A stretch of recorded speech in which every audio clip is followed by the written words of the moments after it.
네, 우리 마지막 시간 가져볼까요?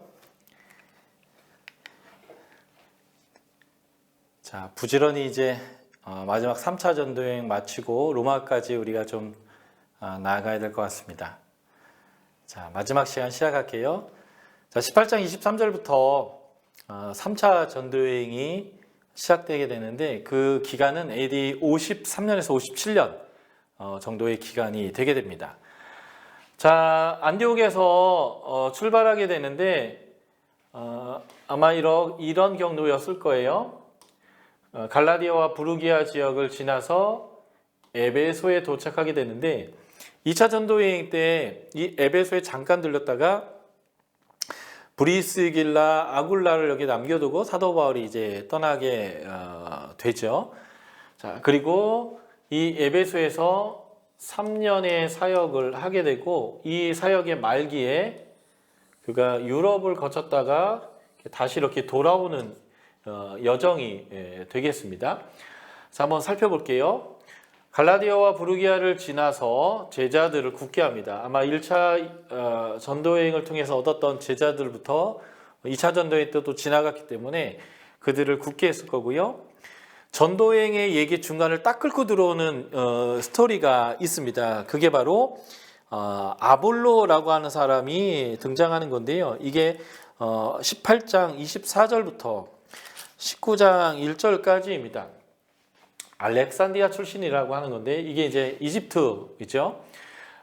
초대교회의 공동체 중에 가장 영향력 있는 몇 개의 도시를 뽑자면 BCD 안디옥, 시리아의 안디옥, 그리고 두 번째 영향력 있는 것이 바로 에베소, 그리고 로마, 그리고 알렉산드리아, 이 네 개의 교회가 초대교회에서 가장 강력한 교회 공동체인데요.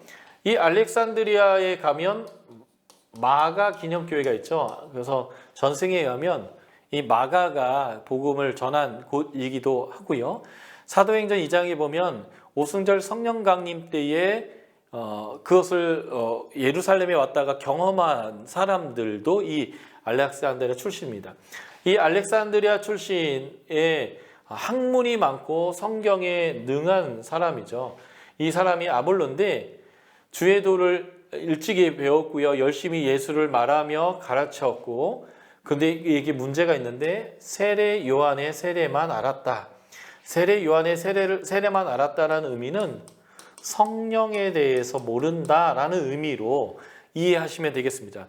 그것이 사도행전 19장에 가면 사도 바울이 에베소에 도착했을 때에 제자들을 만나서 너희가 믿을 때에 성령을 받았냐라고 물었더니 있음도 듣지 못했다. 그럼 뭘 아느냐 했더니 세례 안에 회개의 세례를 안다 이렇게 표현하거든요.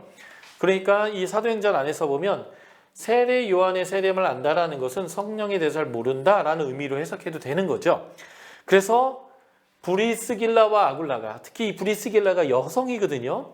이 여성 사역자가 남자이고 학문이 많고 성경에 능통한 이 아볼로를 가르칩니다. 그래서 하나님의 도를 더 자세히 풀어 가르치는데 하나님 도의 핵심은 이거예요.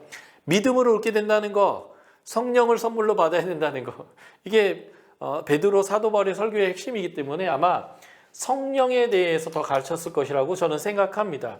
그리고 그가 19장에 보면 18장 마지막 부분에 보면 아가야로 건너가게 되는데 이 아가야에 있는 도시가 고린도가 되겠고요.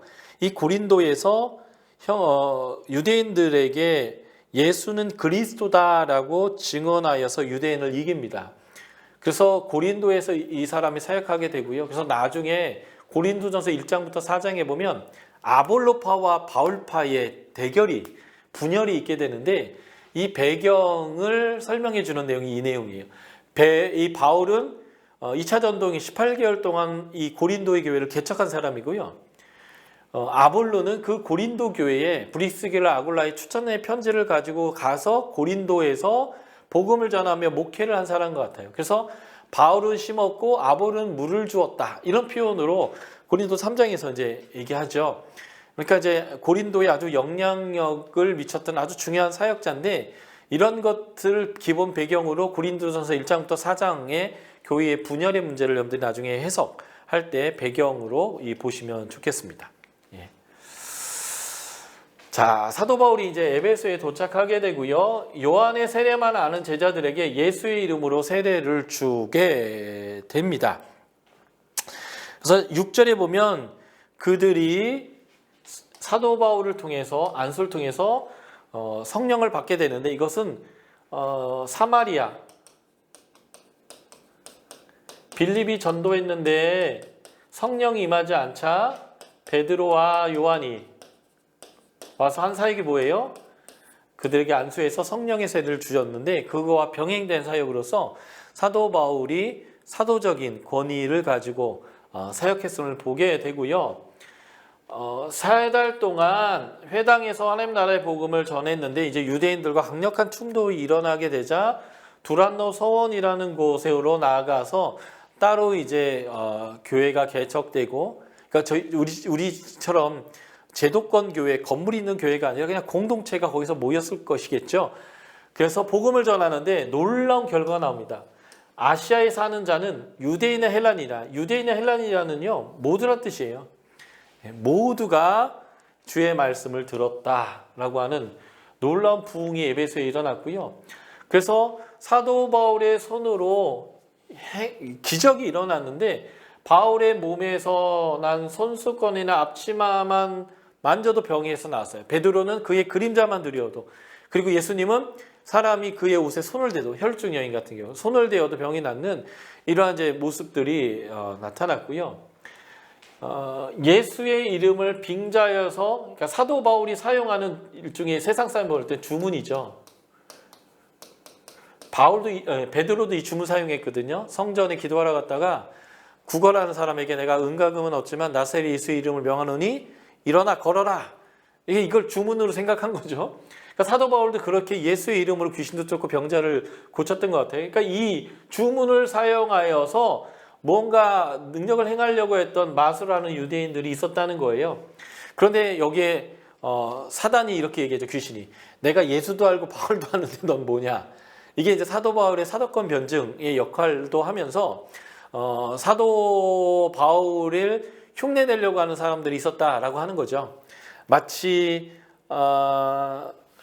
사마리아에서의 시몬, 무당 시몬과 그리고 바 예수, 그죠? 서기오 바울에게 복음을 전하는 걸 방해했던 구브러의 바 예수와 같은 그러한 존재들이 있는데, 그런 존재들은 예수 그리스도의 영에 충만한 자와 비교했을 때 아무것도 아닌, 그 당시 사람들을 놀래게 하는 어떤 사람들일지 모르지만 마술을 행한 사람들이 아무것도 아닌 것들을 보여주는 복음의 승리와 힘을 나타내는 거죠. 그래서 이런 모습을 보고 에베소에 사는 유대인의 헬라인이 다 두려워했다 이렇게 얘기돼요. 이게 예루살렘 공동체에서도 나왔던 얘기잖아요. 아나니아와 삽비라의 사건을 보고 사람들이 두려워하기 시작했다고요. 교회를 칭송하기도 하고.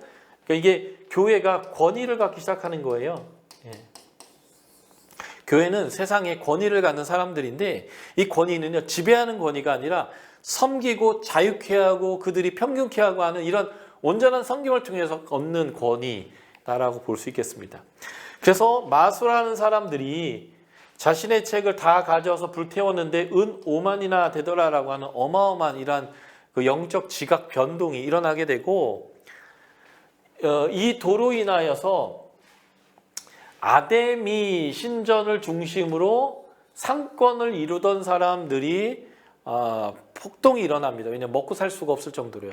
이 아데미는 풍요와 다신을 상징하는 신인데 이 동양과 서양의 이 신이 짬뽕되어져 있거든요. 그래서 여기에는 짐승들이 있고 이 머리 위에는 그 바벨탑, 바벨론 성 같은 것이 얹혀 있는 아데미도 있는데 굉장히 중요한 신이고, 이 아데미 신전이 있었던 곳이 바로 이 에베소인데, 이 아데미 신전은 파르테논 신전보다도 8배나 컸던 어마어마한 신전입니다. 그런 신전을 중심으로 한 상권이 어마어마했겠죠. 그런데 복음으로 인하여 이 아데미의 상권이 무너졌다라는 거예요. 그래서 은을 가지고 이러한 신전과 신상을 만들었던 사람들이 선동하여서 폭동이 일어났는데 그들이 외쳤던 소리가 이거예요. 크도다 에베소 사람이 아데미여. 예. 크도다 이 비밀이여, 이런 표현들이 디모데전서와 에베소에 사용되는데, 이 디모데전서와 에베소서가 다 어디에 보내진 편지예요? 에베소에 보내진 편지예요. 그러니까 에베소서 사람들이 생각하는 신을 칭송하는 굉장히 그러한 말들이 있어요. 크도다 이 비밀이여, 크도다 아데미여 라는 그 말이 아데미가 아니라 하나님의 말씀에 이 크도다라는 말, 그러니까 그들이 잘 사용하는 그 어구를 사용하는 거예요. 우리는 대한민국 이 말만 나오면 어떻게 해요? 짱짱 하는 것처럼 그 모든 사람들이 모두가 아는 어떤 슬로건과 같은 표현이 있는데, 그게 크도다 비밀이여, 크도다 아데미여, 이 표현인데, 그 에베소 사람들이 다 아는 그 표현을 가지고 복음의 내용을 전했던 두 개의 사도 바울의 편지가 있는데, 이게 다 에베소에 전해진 편지인 디모데전서와 에베소다라는 것을 우리가 볼 수 있겠고요. 그만큼 사도 바울이 이 에베소에 보낸 편지도 3개나 있을 뿐더러 이 에베소는 사도 바울이 가장 오래 3년 동안 사역을 했던 아주 위대한 사역지이고 영적 변화를 일으켰던 장소다라고 보시겠습니다.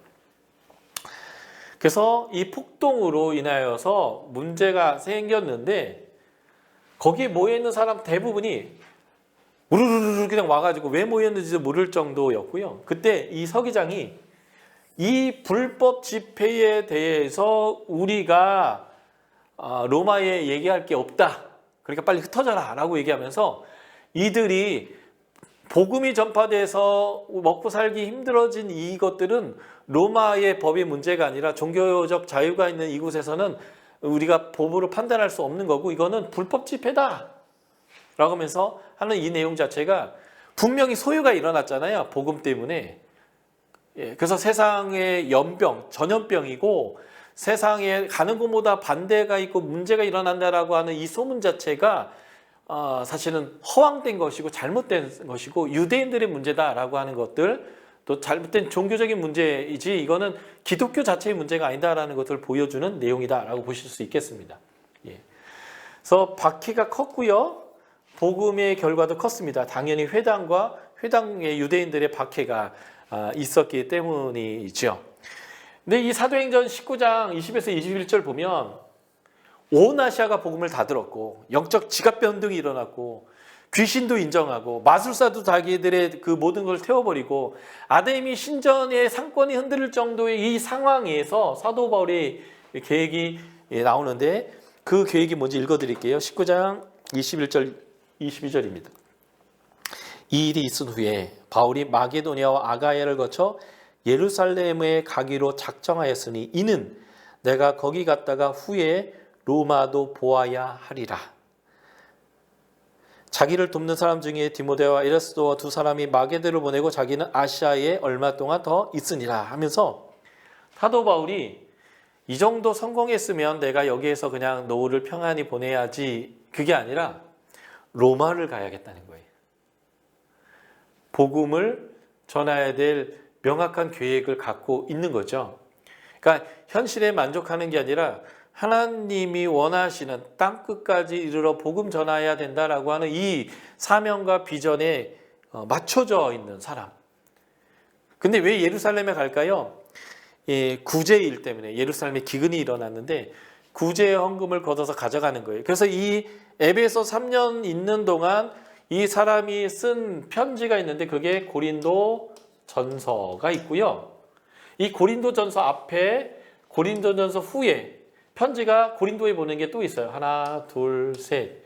그리고 고린도에 쓴 편지 네 번째가 있는데 이게 고린도 후서인데, 아데미의 폭동 이후에 그가 떠나서 마게도냐로 가는 길에 이 고린도 후서를 기록했어요. 그래서 4개의 편지를 에베소에 보냈는데 그 중에 3개의 편지가 에베소에서 3년 사역하는 동안에 사도 바울이 보내진 편지이고요. 나중에 이런 자세한 얘기는 고린도 전후서를 배우실 때 더 배우시게 될 것입니다. 그래서 이 사도 바울이 이후에 고린도에 가서 로마서를 기록하는데 로마서에 변명하게 얘기하거든요. 내가 로마에도 가고 너희의 도움을 받아서 서머나, 스페인이죠. 땅끝. 거기 가면 이제 대서양을 만나는 거예요. 그 대서양으로 이제 더 넘어가면 이제 바다가 절벽이라고 생각하던 시절에 그 땅끝까지 가겠다라고 편지를 쓴 거 보면 사도 바울의 열정이 땅끝까지 이르러 복음을 전하라고 하는 그 하나님의 비전에 정확하게 맞춰져 있다라는 것을 우리가 확인할 수 있습니다. 그래서 그가 아데미의 폭동을 이후에 마게도냐로 가게 되는데 여기서 고린도 후서를 기록하게 되는 거예요. 고린도 후서 7장 5에서 7절 보면 그가 드로아에서 복음이 막 전파됐지만 고린도 교회가 걱정이 돼서 마게도냐로 가게 되고요. 그 마게도냐로 넘어갔을 때 나에게 디도가 고린도에 파견된 디도가 와서 고린도 사람들이 회개했다라는 소식을 듣게 되는 거예요. 이제 고린도 전서부터 후서까지 기록하게 되는 과정들이 뭐냐면 고린도에 문제가 많아요. 근데 이 문제 중에 하나가 고린도 후서쯤으로 가면 거짓 사도가 나와서 사도 바울이 사도권을 부정합니다. 그리고 거짓 복음을 가르쳐요. 그래서 사도 바울이 이 4개의 편지를 쓸 정도로 고린도의 여러 가지 사정과 문제가 심각했는데 그 문제가 해결됐다라는 소식을 들었던 요 고린도후서 5장 이때에 사도 바울이 기쁨의 편지가 고린도후서이고 내가 고린도에 곧 갈 건데 가기 전에 해결되어야 될 문제에 대해서 이제 지적하는 내용이 이 고린도후서가 되게 됐습니다. 그래서 그가 헬라 지역에 가서 석 달을 머무는데 이곳이 바로 고린도예요. 이 고린도에서 사도 바울이 편지를 쓰는데 그게 바로 로마서입니다.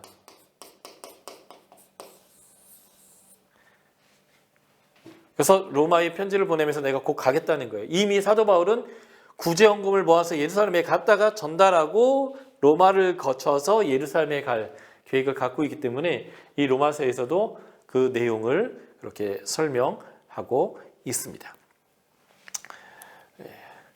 그리고 마게도냐에서 이제 사역을 하는데 빌립보에서 그가 이제 바다를 넘어서 아시아의 트로아로 가게 되고요.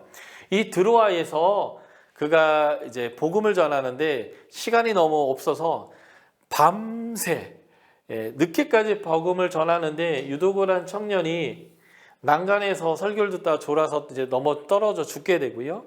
그래서 예수님과 베드로가 죽었던 사람을 살렸던 것처럼 다시 살려내게 되는데 이것도 그의 사도권 변증의 역할이 되겠고요. 그리고 그가 이제 이 바다를 통해서 급하게 예루살렘으로 돌아가게 됩니다. 그래서 이 급하게 갈 때에 요 에베소 3년이나 사역했던 이곳에 들려야 되는데 시간이 없는 거예요. 그래서 요 밀레도에 예배소에 있는 장로들을 불러드립니다. 먼저 사람을 보내서요. 그래서 이 장로들 청해서 자신이 겸손과 눈물로 사역했던 모습들을 떠올리면서 이곳에 이리들이 와서 이들을 괴롭힐 일들이 있을 거다라고 얘기하면서 장로들에게 이 목회를 잘 해달라고 부탁하는 일들이 있게 되는데 이때 사도 바울이 이렇게 얘기하죠. 내가 3년 밤낮 겸손과 눈물로 사역했다. 너희가 그렇게 좀 해줬으면 좋겠다라고 이제 그들에게 부탁하는 아주 중요한 내용이 되는 거죠. 마치 1차 전도여행을 마치고 바로 안디옥으로 돌아갈 수 있음에도 역으로 돌아가서 장로들을 세우고 그들에게 사역을 부탁했던 것처럼 사도 바울이 이 에베소의 장로들에게 그렇게 사역을 부탁하는 일종의 반복 패턴이죠. 이게 이제 목양의 사도 바울의 마음이고요. 그리고 마치 사무엘이 퇴역할 때 내가 너희들에게 부당한 거 얘기한 게 있으면 말해라 라고 한 것처럼 사도 바울이 청렴하게 사역했던 모습들도 이 내용을 통해서 우리가 확인할 수 있습니다. 그래서 바울의 본 청렴한 삶과 기도의 삶과 열심을 살았던 본을 설명하면서 교회의 감독자들의 삶을 살 것을 이제 부탁하게 되고요. 분명히 이러한 흉악한 일들이 있을 거야 라고 얘기했는데 실제 사도 바울이 4차 전도행 기간 그 기간에 기록한 편지가 디모데 전후서예요. 이 디모데가 에베소에서 목회하는 젊은 목회자인데 그 젊은 목회자에게 거짓 복음이 들어올 것이고 여러 가지 미혹하는 일들이 있을 것인데 네가 그들을 향해서 어떻게 목회를 할 것이고 교회가 경건하게 서게 할 것인지에 대한 목회적인 방침을 가르쳐주는 목회 서신이 디모데 전후서인데 사도 바울이 예상한 대로 이러한 흉악한 일들이 들어온 거죠. 그래서 이 문제에 대해서 사도 바울이 이제 목회를 어떻게 해야 되는지를 젊은 자신의 동력자에게 이미 자신과 전도에 한 것 자체만으로 이미 자격이 검증되었다라고 하는 이 사역자에게 보내주는 편지가 이 디모데 전후서가 될 거고요. 나중에 요한계시록이 7교회에 보내지는데 그 중에 하나가 바로 이 에베소 교회죠. 이 에베소 교회에 보면 거짓 사도와 니골라당이라고 하는 이단들이 들어오게 되는데 이것 또한 흉악한 일의 문제예요. 그런데 에베소에서는 이것을 이기죠. 요한계시록에서는 이미 이것을 검증해내고 이기는 모습들을 보여주는데 여기에는 사도 바울의 이 서신과 사도 바울의 사역의 역할이 충분히 감안되었을 것 같습니다. 그리고 성령이 예루살렘에서 결박과 환란이 있을 것에 대해서 계속 말씀하시는데요. 사도 바울은 개의치 않고 예루살렘으로 뚫고 들어갑니다. 이런 일들은 이상한 일이 아니라 복음 전하는 그에게 너무 명확한 자주 일어나는 일이기 때문에 그래요. 그래서 두로에 이르렀는데 거기서 동일한 성령의 감동으로 거기에 가면 어려움을 당할 거다 얘기하게 되고요. 돌레마이를 거쳐서 가이사랴 로마 총독이 있는 곳이죠. 나중에 사도 바울이 2년 6개월 동안 여기에 이제 붙잡혀 있게 되는 항구 도시인데 여기에 있는 빌립의 집에 있는데 아가보가 동일하게 예언합니다. 가면 고난당한다. 그런데 사도 바울은 이 모든 예언에도 불구하고 내가 이 달려갈 길을 마치는 내가 죽음도 두려워하지 않는다라고 하는 이 사역자의 모습을 가지고 뚫고 들어가게 되고 실제적으로 이제 예루살렘에 도착하는데 여기서 성전에 들어갔다가 예언대로 체포되는 일들이 일어나게 되는데 이때의 사도 바울의 사도권 변증이 아주 명확하게 일어나죠. 사도 바울이 4번의 재판을 받게 되는데 그 4번의 재판을 받는 데에 유대인 빼고는 다 무죄 판결을 받게 되는 이 내용은 누가복음의 예수님의 판결과 병행을 이루면서 예수처럼 고난당하고 예수처럼 전했고 예수처럼 고난을 당하는 온전한 사도임을 보여주는 그 변증의 내용인데 이 내용이 더 명확하게 되는 게 뭐냐면 사도 바울이 체포되는 내용이 도대체 뭐냐라는 거예요. 그것은 6장 스데반이 고소당했던 내용과 사도 바울이 고소된 내용이 똑같아요. 다시 말해서 온전한 복음을 전했기 때문에 유대인들과 갈등이 일어난 것이다 라고 볼 수 있습니다. 사도 바울이 율법을 지키지 말라고 했다라고 얘기하는데 전혀 그렇지 않아요. 사도 바울은 스스로 율법을 지켰던 사람이고 예수님의 율법의 완성된 해석을 지키고 가르쳤던 사람이죠.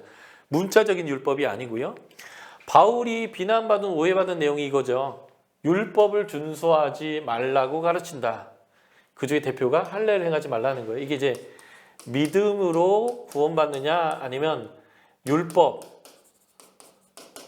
할례를 행하고 날과 절기를 지키는 것으로 구원을 얻느냐 할 때 이것 때문에 얘기한 거죠. 또 하나가 성전을 회방했다는 거예요. 예수님은 성전의 폐기를 말씀하셨거든요. 이 성전이 허물어질 거라고. 근데 이제 그래서 스데반도 이것 때문에 이제 고난을 당한 거죠. 유대인의 비방 내용.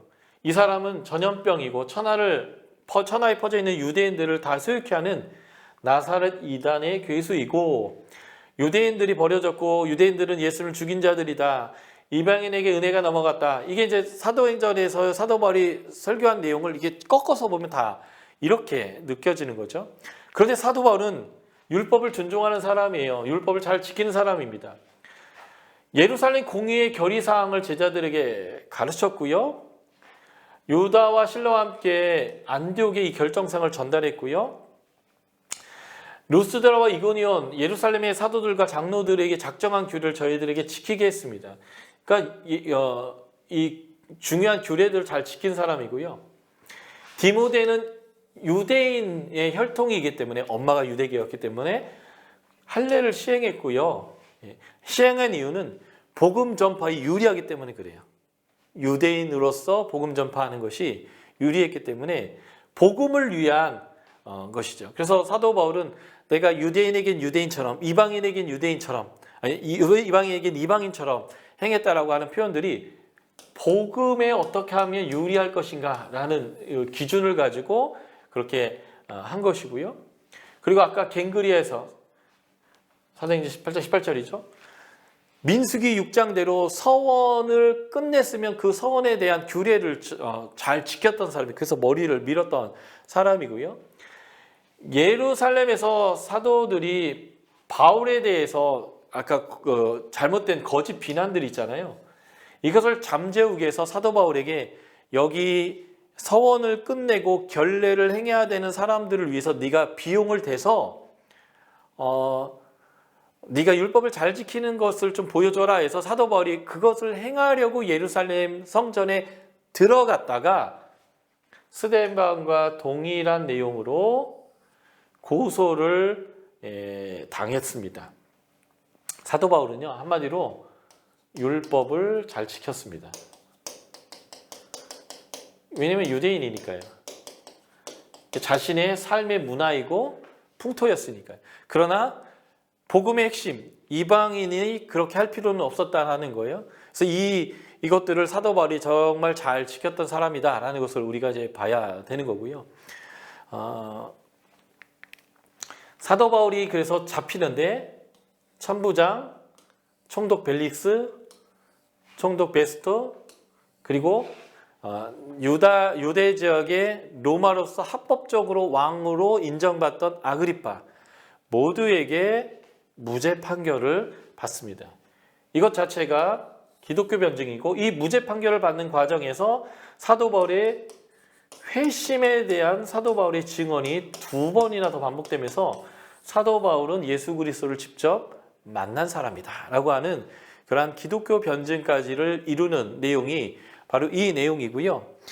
이 사도 바울이 예루살렘에서 잡힐 때에 하나님이 사도 바울에게 주신 명확한 또 계시가 하나 있습니다. 사도행전 23장 11절입니다. 사도행전 23장 11절.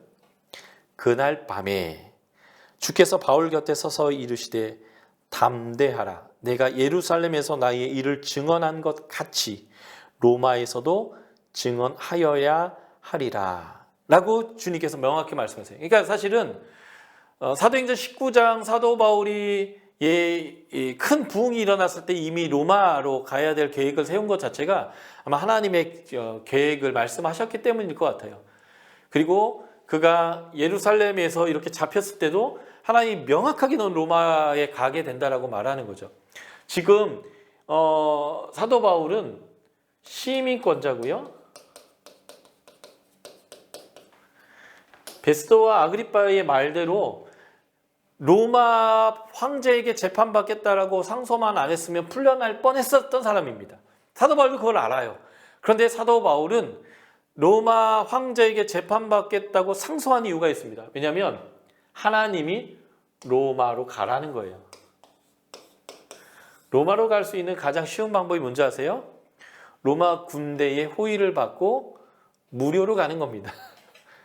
사도 바울이 시민권을 이때 활용합니다. 나는 로마 시민권자이기 때문에 나의 재판은 황제에게 받겠다라고 해서 그가 로마로 가게 되는 거죠. 그래서 로마로 가는 여행을 하는데 이 로마로 가는 여행이 이제 그 당시는 배가 작았기 때문에 이 바다 한가운데를 이렇게 관통하지 않습니다. 그래서 해변을 따라서 이렇게 움직이는데 사실은 지중해의 겨울은 너무 바람이 많이 불고 항해할 수가 없어서 사도 바울이 가지 말라라고 분명하게 얘기했음에도 불구하고 사도 바울의 말을 듣지 않고 배가 가게 되면서 큰 광풍을 만나게 되는데요.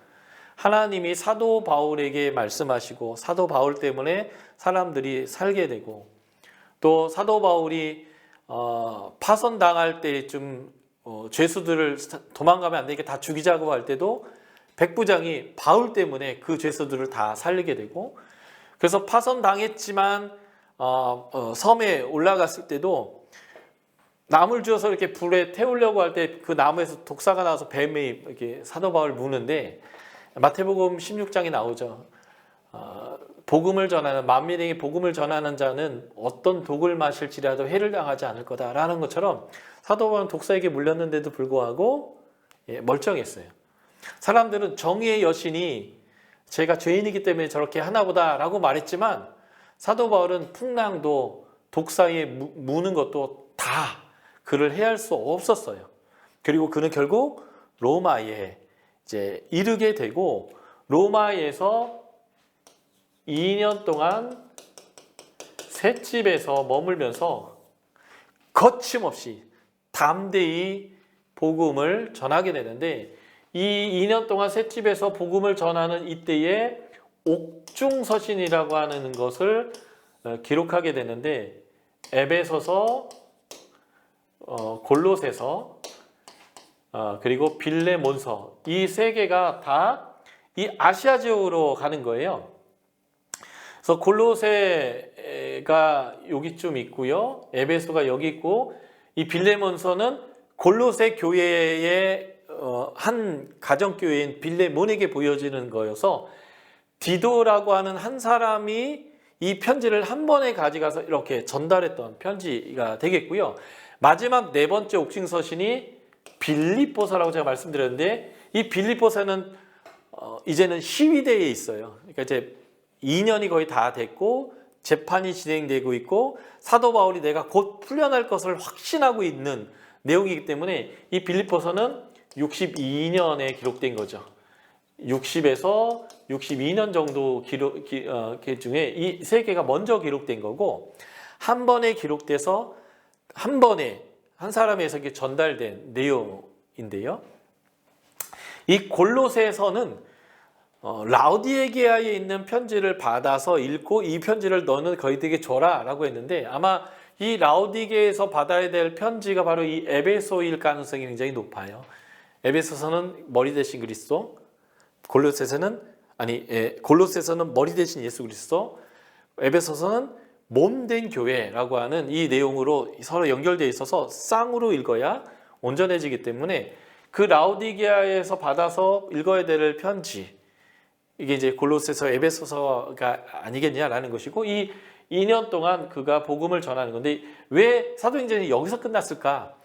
아마 원독자가 여기에 있기 때문이실 거라고 생각해요. 그러니까 너희까지 복음이 전해지는 과정을 설명하면서 이것은 잃어버린 자를 찾으러 오신 예수님이 파송한 사역자에 의해서 하나님의 계획과 의도와 성령의 주권하에서 하나님의 온전한 복음이 사도들의 열정적인 삶과 순종을 통하여 너희에게 온전히 이룬 복음이다. 그러니까 들은 바 복음의 확실성을 흔들리지 말고 이 사도들이 살았던 그 제자의 삶으로 너희는 살아야 된다 라고 하는 그런 메시지가 있기 때문에 4차 전도행까지 기록하지 않고 지금 이 데오빌로 카카라고 하는 원로원 계급의 이방인이 있는 로마로까지 복음이 어떻게 가는지까지 사도행전이 설명됐다라고 저는 이해하고 있고요.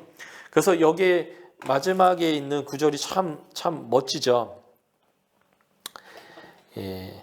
31절, 28장 31절. 하나님의 나라를 전파하며 주 예수 그리스도에 관한 모든 것을 담대하게 거침없이 가르치더라. 이게 이제 우리가 사도행전 29장을 쓰는 사람의 입장으로서 사도 바울의 삶의 모습을 받고 우리가 나아가야 될 중요한 제자들의 태도다라고 우리가 볼 수 있을 것 같습니다. 그렇게 우리가 좀 살아가면서 복음을 전하고 제자의 삶을 살고 성령의 권능 안에서 많은 사람들을 평균케 하고 자유케 하고 하나님의 신뢰를 경험하게 하는 그러한 사도적 공동체로 살아가셨으면 좋겠습니다. 기도할게요. 하나님 감사합니다. 우리가 3주에 거쳐서 주의 말씀 나눴는데 이 사도행전의 사도적인 삶이 저희의 삶이 되게 하시고 그들의 메시지가 우리의 메시지 되게 하여 주시고 우리를 통하여 그 하나님 나라의 복음이 땅끝까지 전파되게 하여 주십시오. 예수님 이름으로 기도했습니다. 아멘. 수고하셨습니다.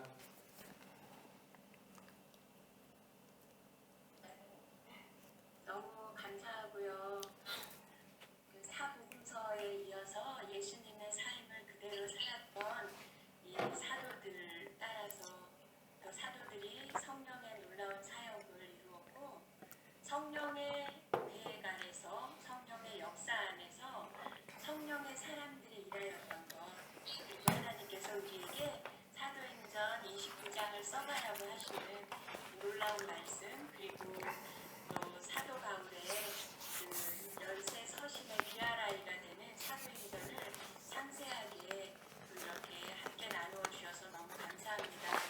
유병현 간사님 기도 제목 듣고 잠깐 기도하도록 하겠습니다. 네,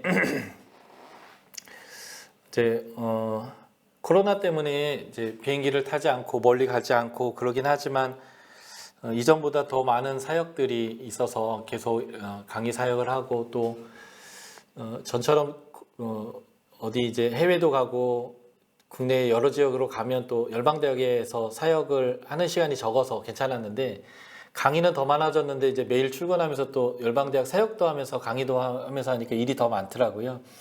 그리고 이제 박사과정도 하면서 굉장히 많이 지금 지쳐 있고 체력적으로도 그런 것 같아요. 그래서 하나님이 새로운 활력을 주시고 건강을 주시도록 열정은 식지는 않는데 체력이 자꾸 떨어져서 네, 그래서 이제 몸이 좀 많이 힘든 것 같아요. 피곤하고. 그래서 건강을 주님이 좀 주실 수 있도록 기도해 주시고 또 하나는 저희가 아이들을 위한 키즈바이블 캠프 지난 여름에는 여호수아를 했는데 지금은 이제 마가복음 하고 있고요. 책자 작업이 거의 끝났고 지금 동영상 작업, 예배 작업 계속 진행하고 있는데 올 겨울에 또 이 캠프를 진행할 거거든요. 그래서 이 작업들이 잘 이루어질 수 있도록 기도해 주시고 저희가 이제 미자립 교회들이나 개척 교회들을 위해서 그리고 선교지를 위해서 이 캠프의 비용들을 안 받고 하고 있거든요. 그래서 좀 재정이 되는 교회는 좀 재정을 받고 이렇게 하고 있는데요.